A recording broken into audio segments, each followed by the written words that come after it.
I got the call while I was standing in line at Costco, holding a rotisserie chicken in one hand and a 12-pack of toilet paper in the other. Hey man, Owen's voice crackled through the phone. Thought you should know. Haley's at Vanessa's birthday party, yeah? She's not alone. I was 38 years old, name's Julian Mercer. Independent photographer, Asheville-based. Weddings, wildlife, commercial spreads. Built my business from scratch, lived quiet, worked hard. Married to Haley for 7 years, together for 9. She was my best friend. Still wore the hoodie I left at her place the first weekend I stayed over. At least, she used to. What do you mean not alone? I asked, calm as you like he was telling me they were out of shrimp cocktails or the band was running late. She brought someone. A guy.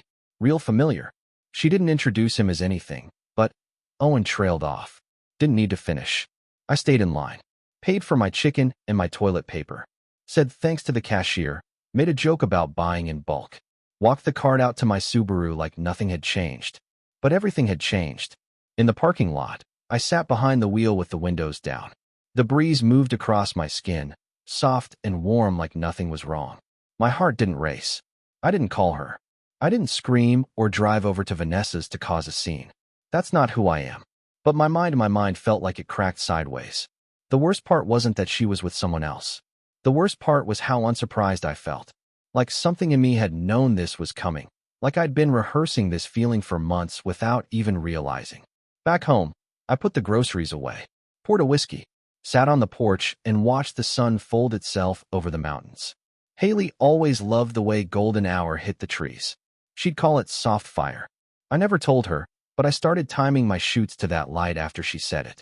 Now the light just looked tired, like it knew something was ending. She didn't come home that night. No text, no excuse, just silence. When she walked in the next morning, her keys hit the bowl by the door the same way they always did. Her voice casual, breezy. Morning. I looked up from the paper, nodded once. Morning. And that was it. I didn't ask where she'd been. Didn't ask who he was. She poured coffee like it was a normal Wednesday, and I let her. Because that's what I do. I watch. I wait. I frame the moment, see the angle, hold the shot steady. I don't chase the truth. I let it come to me. But make no mistake. That was the moment everything changed. She just didn't know it yet. There's a moment right before the storm when everything gets quiet. Not peaceful. Just paused. That's where I lived for the next few weeks. I didn't confront her. I didn't scream, accuse, or demand. I didn't ask who he was, or where she'd slept, or why she smelled like someone else's soap when she hugged me goodbye the next morning. Instead, I kissed her cheek, said, "Have a good day," and started making a plan. Not because I wanted revenge, because I needed the truth. The whole truth. Not the version she'd give me when she felt guilty enough to confess. Not the half story after too much wine and a fight she'd try to forget the next morning. No, I wanted the truth when it was still alive. Before it got buried in excuses. The first thing I did was change the password to my cloud backup. She didn't know it, but my cameras automatically uploaded every session, every candid, every behind-the-scenes clip to an off-site server. It was a habit I picked up after a client once claimed I'd lost their wedding footage. I didn't, but it cost me 3 months of stress and a dent in my reputation. That won't happen again. After she left for work, I walked through the house with my coffee like any other day, except this time I was listening, really listening. I noticed the silence in the spaces she used to fill. The way the bathroom door clicked now, soft, not rushed. No music while she showered. No humming. No perfume lingering in the hallway. She was slipping out of the life we built, quietly, carefully, like she didn't want me to notice. So I gave her what she wanted. The illusion of ignorance. But behind the scenes, I was moving. I bought a new hard drive. Transferred every photo, every video from the last year onto it. I started watching the raw footage from jobs I'd done near home. Parties, charity events, gallery nights. She came to most of them. Supported me, at least outwardly. But I was looking for something else now. Patterns. Glances. Familiar shadows in unfamiliar frames. One night, while scrubbing through a video I shot at a friend's engagement party, one she said she couldn't attend because of a work deadline, I saw her. Off to the side. With him. At first, it was just her hair. I thought maybe it was someone who looked like her. But then she turned, and it was unmistakable. Haley. My wife. In the black dress she said she'd bought for a conference. Laughing. Tilting her head. looking at him like she used to look at me. That moment stung more than I expected, like touching a tooth you didn't know was cracked. But I didn't stop the video. I watched the whole clip. No confrontation, just cold clarity. And I saved it. Next, I pulled out an old Canon I hadn't used in years and planted it in my office window, angled toward the street. Motion activated. Quiet. Just in case. I started logging her comings and goings. Not obsessively, methodically. I wasn't tracking her to punish her. I was building a map. Because here's the thing people forget. When someone cheats, it's not just sex. It's logistics, alibis, digital footprints, schedules. Lies require architecture. And if you study the blueprints long enough, the whole house reveals itself. And I was studying. She started coming home later. Said the firm was taking on more pro bono clients. Said Vanessa was stressed and needed extra help. Said she was thinking about volunteering more. All of it sounded noble, familiar. But the way she said it, that was new, flat, mechanical, like she'd rehearsed it too many times already. One night, I made her tea. Chamomile, her favorite. She took a sip, smiled like nothing was wrong. "You've been really sweet lately," she said. "Everything okay?" I looked at her over the rim of my mug. "Yeah," I said. "Just trying to slow down, I guess." She nodded, touched my hand. Held it for a second too long. Guilt. She kissed me that night, slow and deliberate, like she wanted to believe we were still us. And for a moment, I let her. Because I needed more time. Because I wasn't done preparing. A week later, I asked Owen to meet me for coffee. Said I needed to talk, but didn't tell him why. We met at a little spot near the park, quiet, tucked away. "She's seeing him again, isn't she?" I asked without preamble. Owen hesitated, then looked down at his drink. "Julian, that's a yes." He nodded. I didn't want to be the one to say it. I stared out the window, my jaw locked tight. Not out of anger. Not anymore. It was grief now. Slow and steady, like a river wearing down stone. I asked him to keep an eye out. Casually, discreetly. Not to follow her, just to notice. He agreed. Said he'd let me know if anything else came up. I left him with one sentence. I don't want to hurt her, but I'm not going to let her turn me into the fool. At home, I opened my laptop, pulled up the footage again, froze the frame where they were smiling at each other, her hand on his chest. And I whispered, "You want to lie to me? Fine. But you'll do it in full light, Haley. Not in shadows." Then I got to work. The camera in my window caught her walking to the curb later that night. Black coat, her phone glowing in her hand. A silver SUV pulled up. She got in, didn't even look back at the house. And just like that, the map started filling in. People don't break overnight. They unravel slowly, like a snag in a sweater. One thread at a time until you're standing there holding pieces and wondering when the hell everything came apart. The night she left in the silver SUV, she came back around 2:30 a.m. I didn't ask where she'd been, just pretended to be asleep. Watched her silhouette in the doorway, motionless for a full minute, like she was deciding whether or not to come to bed. Then the creak of her knees on the mattress. Her body slid in beside mine, ice-cold skin against my back. No apology, no lie, just silence. In the morning, I asked her if she slept well. She nodded, pouring coffee. Yeah, just had weird dreams. Dreams. I was living in one. The kind where the sky looks normal, but nothing feels real. Things got stranger after that. One afternoon, I noticed a receipt in the laundry, folded in the back pocket of her jeans. A boutique hotel across town. 2 nights ago. 1 room. 2 guests. I memorized the address, then threw it in the trash like I hadn't seen it. I drove by the hotel later that night, camera in my lap, engine off. I didn't know what I expected, some cinematic betrayal, the villain stepping into the light. Instead, I saw the concierge inside, laughing with a bellhop. A couple checking in with luggage. Normal life, humming along. But then I noticed something else. Haley's old friend Mara pulling out of the parking lot. That stopped me. Mara? She'd moved to Atlanta 2 years ago. Haley said they barely talked anymore. So why was she coming out of that hotel? I followed her car for 6 blocks before I lost her in traffic. Coincidence? Maybe. But things started stacking after that.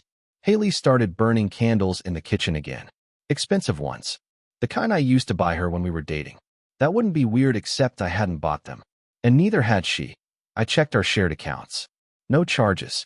So who did? One night, she came out of the shower wrapped in a towel I didn't recognize. Burgundy, monogrammed with a letter that wasn't even ours. Looked like an R, Or a K.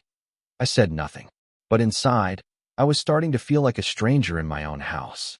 Like someone had replaced pieces of my life with slightly off replicas. The music she played in the car changed.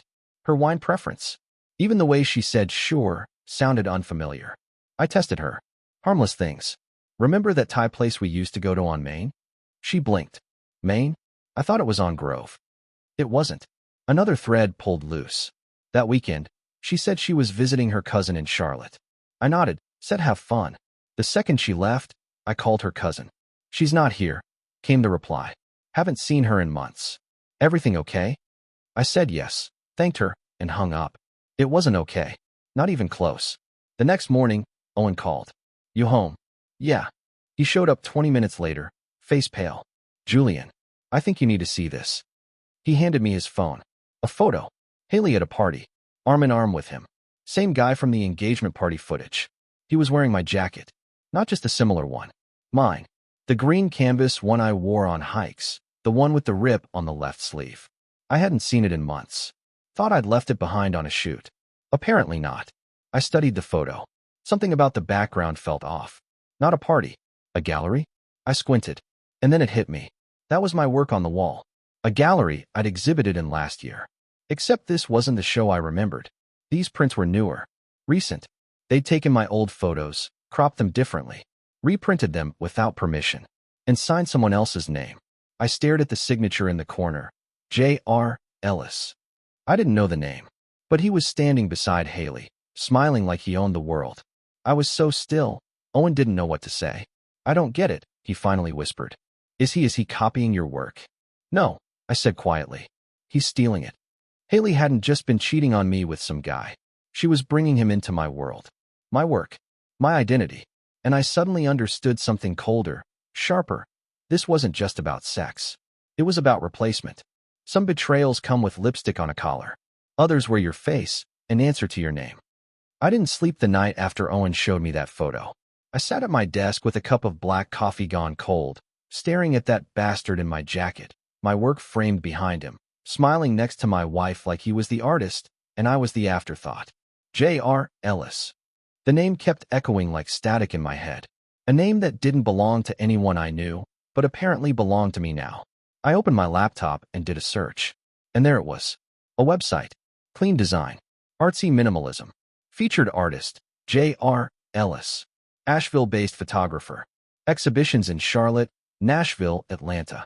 A quote under his headshot. A sentence I'd written in a blog post 4 years ago. He had my work. My words. My entire style. But his face wasn't mine. Mid-30s, curated stubble, trying too hard bohemian wardrobe. The kicker? The photos on his site had metadata stripped clean. No timestamps. No GPS. No author info. Professional job. I opened one of my archive drives and matched 3 of his signature pieces to raw files I shot in Iceland on a freelance gig for Travel and Nature magazine. That's when I knew. This wasn't just Haley sleeping with someone else. She was helping him become me. The next morning, I went to the gallery where those photos were shown, the same one I'd exhibited in last year. Talked to the curator, a woman named Marla who remembered me immediately. Julian, where'd you stop showing with us? I never stopped, I said. You just stopped calling. She looked confused. You told us you were working under a new name. Said Julian Mercer was retired. I froze. I said that. She paused. Your wife came by with paperwork. Said you'd taken on a new professional identity. Told us not to contact you directly because you were trying to stay anonymous. Part of your new creative process. Artist rebirth or something. And you just believed her? Marla frowned. She had signed forms. A letter with your name, your signature. It looked official. You two always seemed close. I asked to see the forms. They still had them on file. And there it was. My name. My signature. Except it wasn't. It was close, almost perfect. But the loop on the M was off. And I never dotted my I in Julian. I always left it clean. Always. They'd forged my signature. On legal documents. I left the gallery with copies of everything. The sky was gray overhead. A slow, patient kind of gray, the kind that doesn't scream thunderstorm, just waits for the right moment to crack open. Back home, I went into the closet and checked the fireproof safe under the bed. The deed to the house. My business license. Tax records. Birth certificate. All still there. But something else was missing. My external drive. The one with my full backup archive. 10 years of raw files, contracts, and signed agreements. Gone. Not misplaced. Removed. That night, I confronted her. She was brushing her teeth when I stepped into the doorway. Where's the hard drive? She didn't even flinch. Just kept brushing. I asked again, voice low. She spit into the sink. What hard drive? You know exactly which one. Julian, she said with a sigh, turning toward me, towel around her waist. You've been so paranoid lately. I don't know what's going on in your head, but I'm not doing this. She tried to walk past me. I stepped in her path. Who is he? She met my eyes. Who? J.R. Ellis. A flicker. Tiny. Barely there. But I saw it. You're going through my stuff? She said sharply. What is wrong with you? No, I said. He's going through mine. She shook her head like I was crazy. Like I was the problem. I didn't yell. I didn't grab her or break anything or cry. I just whispered, you forged my signature. And that was the first time she looked genuinely afraid. It wasn't guilt. It was fear. Because she didn't know how much I knew. And in that moment, she realized I was done playing dumb. The next day, I filed a police report for identity theft. Took the forged documents, the gallery metadata, the name J.R. Ellis, and sat across from a detective named Malik who'd seen enough domestic chaos to recognize something real when it walked in. You sure it was your wife? He asked. Positive. He made a few notes. You'll need to get a lawyer. If she forged business documents or misused your identity for profit, it's criminal. But it's also civil. I already have someone in mind, I said. This isn't about getting even. It's about taking my name back. 3 nights later, I came home and found the locks changed. No warning. No explanation. Just a sticky note on the door. Per legal advice, you are not to enter the property until we've spoken. Haley. There was no return address. No lawyer name. Just a childish attempt at control. I smiled. She wanted war? She forgot who taught her how to shoot. When you dig for the truth, you don't always find bones.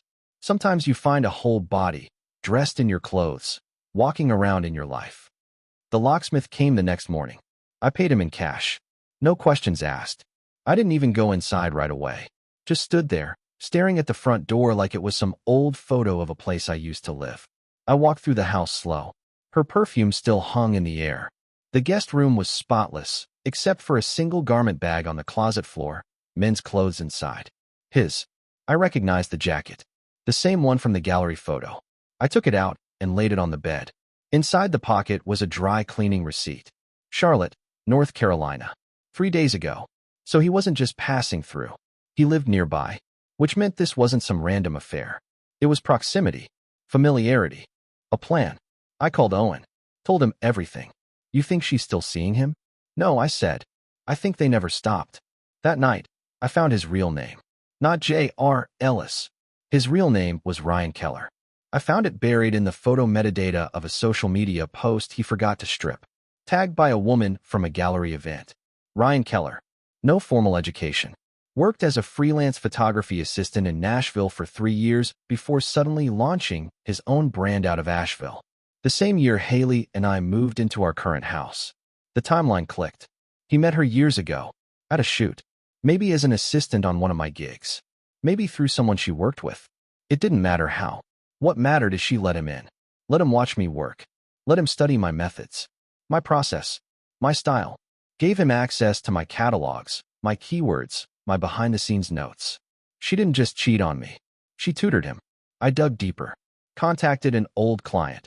A tourism board I shot campaign material for 2 years back. Asked if they'd hired anyone recently. Actually, the woman said. Funny timing. We just signed a licensing deal with someone who cited you as a creative mentor. Said you were out of the game, and he was carrying on your vision. J.R. Ellis. She paused. Isn't that you? No, I said and hung up. I spent the next week collecting receipts. I pulled up copyright certificates. Filed formal complaints with the licensing board. Tracked down watermark-less versions of my work being used on regional travel blogs, magazines, even brochures for towns I'd never been paid to photograph. They were all tied to his LLC. Haley's name was listed as an officer. My wife helped him build a shell company out of my name. I felt sick. She wasn't just sleeping with the enemy. She helped him forge my entire career into his. She must have scanned the signed print releases I kept in my desk, changed the metadata, altered the digital signatures. In the eyes of the world, he was the artist now. I needed help. Called up Daniel Novak, a copyright attorney I'd worked with once when a client tried to reuse my work without paying. Sharp guy? No nonsense. You're telling me your wife and her boyfriend created an alter ego out of your career and are profiting from it? He asked. I didn't respond. Just emailed him the files. He called back 10 minutes later. Voice tighter. This is bad. But it's good, too. How? Because they got greedy. They didn't just lift your photos. They impersonated your brand. And that's legally actionable. He paused. How far do you want to take this? All the way, I said. I want him gone. And I want her to watch. A week later, Daniel served them both with cease and desist letters and civil suits for copyright infringement and identity misappropriation. Haley called me that night. You're blowing this way out of proportion, she said. Her voice was trembling. I didn't respond. She tried again. Julian, we built that brand together. No, I said. I built it. You just found someone else to wear it. A long silence. Then a whisper. I never meant for it to go this far. Yes, you did. Click. The next day, I got a call from Marla at the gallery. We need to talk, she said. I met her at a cafe across town. She looked nervous. Held a manila folder like it weighed 50 pounds. After everything that's come out, she said, I went back through our contracts. There's something you need to see. She handed me the folder. Inside was a vendor agreement for a traveling exhibit titled Southern Ghosts, the Lost Highways Project. 36 images. All mine. Licensed without my name. The check for the licensing fee? Paid to Ellis Creative LLC. Authorized by Haley Mercer Keller. She hyphenated her name. Not publicly, not legally, but on paper. In that contract, she'd already become his wife. Even while she was still sleeping in my bed. There's a silence that comes before the snap, right before the branch breaks, right before the floodgate bursts. It's not rage. It's decision.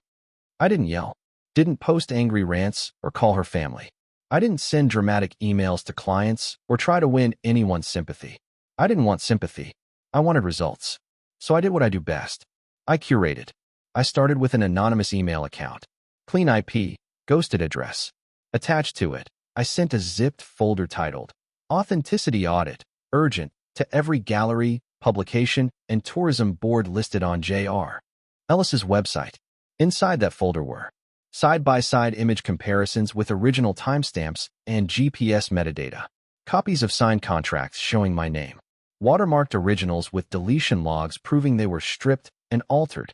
A screen recording of me pulling the raw files from external backup with date stamps. The letter of intent from Ellis Creative LLC, signed by Haley. A short, quiet video of me, standing in my studio, surrounded by my cameras, lenses, and prints. No drama. Just one sentence. I am Julian Mercer. The work you've been paying for is mine. That email went out to 63 different contacts. Within 48 hours, 11 galleries pulled his pieces from display. 4 issued public apologies. 2 opened legal investigations. And 1, the Blue Pine Collective in Charlotte, filed a fraud complaint with their insurer. That wasn't all. Daniel and I filed a motion to seize any profits generated by Ellis Creative under false authorship. A federal judge approved a temporary restraining order on their accounts. Their money? Frozen. Their LLC? Flagged. Then I went further. Remember that traveling exhibit, Southern Ghosts? Turns out the exhibit was funded by a grant from a nonprofit that strictly prohibits fraudulent submissions. I sent them everything. They were not amused. The grant was pulled. The exhibit canceled. The cherry on top? Ryan Keller had submitted a TEDx talk proposal, The Art of Disappearing, Photography in the Margins. They'd already published the announcement. I submitted a formal takedown request with proof of impersonation. TEDx revoked the invitation. Publicly. Their site posted this notice the next morning. Due to a breach of our integrity standards, this event will no longer feature speaker Ryan Keller. Haley texted me the next night. What did you do? We're being audited. They froze our business account. You've made your point. This is cruel, Julian. This isn't cruelty. This is correction. She called after that. I didn't answer, but I saved the voicemail. You don't get to act like the victim here. You left me, Julian. You stopped being present. You stopped seeing me. I found someone who made me feel visible again. So what? You couldn't just let me go. You had to destroy everything. Congratulations. You win. She still thought this was about winning. She didn't understand. I hadn't been playing the game. I'd been resetting the board. But revenge without exposure is just therapy with sharper teeth. So I sent one final email. This one to the local arts journal that had interviewed J.R. Ellis twice and featured Haley in a Behind the Lens, Women in Visual Arts column. I offered them the exclusive. A photographer robbed of authorship. A wife entangled in legal fraud. A lover-turned-identity thief who built a brand out of stolen work. They said yes. The article dropped on a Wednesday. The headline was brutal. The Man Who Wasn't There. How a Ghost Photographer Built His Name on a Stolen Life. It didn't name Haley directly, but the subtext was clear and sharp. The day it went live, Ryan Keller deleted his Instagram, his website, and his LinkedIn. All gone within hours. The next day, I got a call from Vanessa, Haley's friend. The same one who hosted the party where all of this began. She didn't say hello. She just whispered, "She's coming apart." I didn't ask what that meant. You never really get justice. Just pieces of it. And you have to decide if that's enough. The subpoena landed on their doorstep a week after the article went live. Forgery. Fraud. Identity theft. Civil suit pending. IRS flagged the LLC. Their accountant dropped them. Their lawyer stopped returning calls. Haley tried to call me again. I let it ring. Ryan Keller, the man who tried to become me, filed for bankruptcy within a month. The gallery world turned cold. Public apologies trickled in. Old clients reached out quietly, offering me work again, as if they'd never looked away. I didn't take the calls. Not yet. The only one I answered was from Detective Malik. "Found a few more contracts she signed in your name," he said. "We're pushing for a criminal charge now. Want to testify?" I paused. "Yeah," I said. "I do." 2 weeks later, I sat in a courtroom, watching Haley across the aisle. She looked tired. Smaller. Like the scaffolding had finally collapsed. She didn't meet my eyes when the evidence played. But when the judge read the charges, forgery, misappropriation of intellectual property, I saw her flinch. That was the only truth she gave me. One sharp breath when the consequences finally arrived. And that was enough. Some endings don't need applause.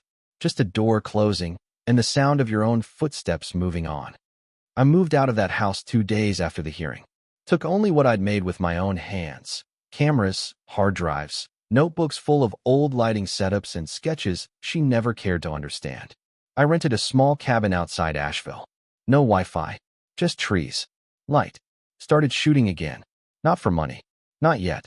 Just to remember why I ever picked up a camera.